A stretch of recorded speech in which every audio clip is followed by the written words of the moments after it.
Maka dalam tahun ketiga, zaman Hosea bin Ela, Raja Israel, Hizkia, anak Ahaz, Raja Yehuda, menjadi raja. Ia berumur 25 tahun pada waktu ia menjadi raja, dan 29 tahun lamanya ia memerintah di Yerusalem. Nama ibunya ialah Abi, anak Zakaria.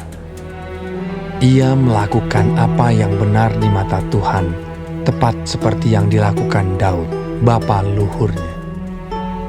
Dialah yang menjauhkan bukit-bukit pengorbanan, dan yang meremukkan tugu-tugu berhala, dan yang menebang tiang-tiang berhala, dan yang menghancurkan ular tembaga yang dibuat Musa. Sebab sampai pada masa itu, orang Israel memang masih membakar korban bagi ular itu, yang namanya disebut Nehustan. Ia percaya kepada Tuhan, Allah Israel, dan di antara semua raja-raja Yehuda, baik yang sesudah dia maupun yang sebelumnya, tidak ada lagi yang sama seperti dia. Ia berpaut kepada Tuhan, tidak menyimpang daripada mengikuti dia, dan ia berpegang pada perintah-perintah Tuhan yang telah diperintahkannya kepada Musa. Maka Tuhan menyertai dia. Kemanapun juga ia pergi berperang, ia beruntung. Ia memberontak kepada Raja Asyur dan tidak lagi takluk kepadanya. Dialah yang mengalahkan orang Filistin sampai ke Gaza dan memusnahkan daerahnya, baik menara-menara penjagaan maupun kota-kota yang berkubu. Dalam tahun keempat zaman Raja Hizkia, itulah tahun ketujuh zaman Hosea bin Ela, Raja Israel, majulah Salmaneser, Raja Asyur, menyerang Samaria dan mengepungnya. Direbutlah itu sesudah lewat 3 tahun, dalam tahun ke-6 zaman Hizkia. Itulah tahun ke-9 zaman Hosea, Raja Israel, direbutlah Samaria. Raja Asyur mengangkut orang Israel ke dalam pembuangan ke Asyur dan menempatkan mereka di Halah pada sungai Habor, yakni sungai negeri Gozan, dan di kota-kota orang Madai. Oleh karena mereka tidak mau mendengarkan suara Tuhan, Allah mereka, dan melanggar perjanjiannya, yakni segala yang diperintahkan oleh Musa, hamba Tuhan. Mereka tidak mau mendengarkannya dan tidak mau melakukannya. Dalam tahun ke-14 zaman Raja Hizkia, majulah Sanherib, Raja Asyur, menyerang segala kota berkubu negeri Yehuda, lalu merebutnya. Hizkia Raja Yehuda mengutus orang kepada Raja Asyur di Lakis dengan pesan, "Aku telah berbuat dosa, undurlah daripadaku.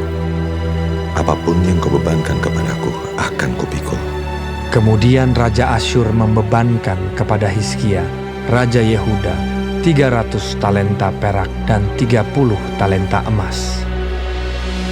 Hizkia memberikan segala perak yang terdapat dalam rumah Tuhan dan dalam perbendaharaan istana raja. Pada waktu itu, Hizkia mengerat emas dari pintu-pintu dan dari jenang-jenang pintu bait Tuhan yang telah dilapis oleh Hizkia, Raja Yehuda. Diberikannya semuanya kepada Raja Asyur. Sesudah itu, Raja Asyur mengirim panglima, kepala istana dan juru minuman agung dari Lakis kepada Raja Hizkia di Yerusalem, disertai suatu tentara yang besar. Mereka maju dan sampai ke Yerusalem. Setelah mereka maju dan sampai di situ, mereka mengambil tempat dekat saluran kolam atas yang di jalan raja pada padang tukang penatu. Dan ketika mereka memanggil-manggil kepada raja, keluarlah mendapatkan mereka Eliakim bin Hilkia, kepala istana, dan Sebna, panitera negara, serta Yoah bin Asaf, bendahara negara. Lalu berkatalah juru minuman agung kepada mereka, Baiklah, katakan kepada Hizkia, beginilah kata Raja Agung, Raja Asyur. Kepercayaan macam apakah yang kau pegang ini? Kau kira bahwa hanya ucapan bibir saja dapat merupakan siasat dan kekuatan untuk perang? Sekarang, kepada siapa engkau berharap? Maka engkau memberontak terhadap aku. Sesungguhnya, engkau berharap kepada tongkat bambu yang patah terkulai itu, yaitu Mesir, yang akan menusuk dan menembus tangan orang yang bertopang kepadanya. Begitulah keadaan Firaun, Raja Mesir, bagi semua orang yang berharap kepadanya. Dan apabila kamu berkata kepadaku, kami berharap kepada Tuhan Allah kami, bukankah Dia itu yang bukit-bukit pengorbanannya dan mesbah-mesbahnya telah dijauhkan oleh Hizkia, sambil berkata kepada Yehuda dan Yerusalem, di depan mesbah yang di Yerusalem inilah kamu harus sujud menyembah. Maka sekarang, baiklah bertaruh dengan tuanku Raja Asyur. Aku akan memberikan 2.000 ekor kuda kepadamu, jika engkau sanggup memberikan dari pihakmu orang-orang yang mengendarainya. Bagaimanakah mungkin engkau memukul mundur satu orang perwira tuanku yang paling kecil? Padahal engkau berharap kepada Mesir dalam hal kereta dan orang-orang berkuda. Sekarang pun, adakah di luar kehendak Tuhan aku maju melawan tempat ini untuk memusnahkannya? Tuhan telah berfirman kepadaku, majulah menyerang negeri itu dan musnahkanlah itu. Lalu berkatalah Eliakim bin Hilkia, Sebna dan Yoah kepada juru minuman agung, Silahkan berbicara dalam bahasa Aram kepada hamba-hambamu ini, sebab kami mengerti. Tetapi janganlah berbicara dengan kami dalam bahasa Yehuda, sambil didengar oleh rakyat yang ada di atas tembok. Tetapi juru minuman agung berkata kepada mereka, Adakah tuanku mengutus aku untuk mengucapkan perkataan-perkataan ini hanya kepada tuanmu dan kepadamu saja? Bukankah juga kepada orang-orang yang di atas tembok, yang memakan tainya dan meminum air kencingnya bersama-sama dengan kamu? Kemudian berdirilah juru minuman agung dan berserulah ia dengan suara nyaring dalam bahasa Yehuda. Ia berkata, Dengarlah perkataan Raja Agung, Raja Asyur. Beginilah kata Raja, janganlah Hizkia memperdayakan kamu, sebab ia tidak sanggup melepaskan kamu dari tanganku. Janganlah Hizkia mengajak kamu berharap kepada Tuhan dengan mengatakan, tentulah Tuhan akan melepaskan kita, dan kota ini tidak akan diserahkan ke dalam tangan Raja Asyur.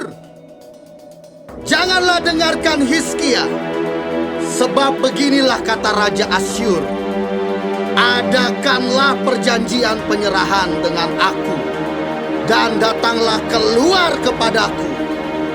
Maka setiap orang daripadamu akan makan dari pohon anggurnya dan dari pohon aranya, serta minum dari sumurnya, sampai aku datang dan membawa kamu ke suatu negeri seperti negerimu ini, suatu negeri yang bergandum dan berair anggur, suatu negeri yang berroti dan berkebun anggur, suatu negeri yang berpohon zaitun, berminyak dan bermadu. Dengan demikian, kamu hidup dan tidak mati. Tetapi janganlah dengarkan Hizkia, sebab ia membujuk kamu dengan mengatakan, Tuhan akan melepaskan kita. Apakah pernah para Allah bangsa-bangsa melepaskan negerinya masing-masing dari tangan Raja Asyur? Di manakah para Allah negeri Hamat dan Arpad? Di manakah para Allah negeri Sefarwaim, Hena, dan Iwa? Apakah mereka telah melepaskan Samaria dari tanganku? Siapakah di antara semua Allah negeri-negeri yang telah melepaskan negeri mereka dari tanganku? Sehingga Tuhan sanggup melepaskan Yerusalem dari tanganku. Tetapi rakyat itu berdiam diri dan tidak menjawab dia sepatah kata pun. Sebab ada perintah raja, bunyinya, Jangan kamu menjawab dia.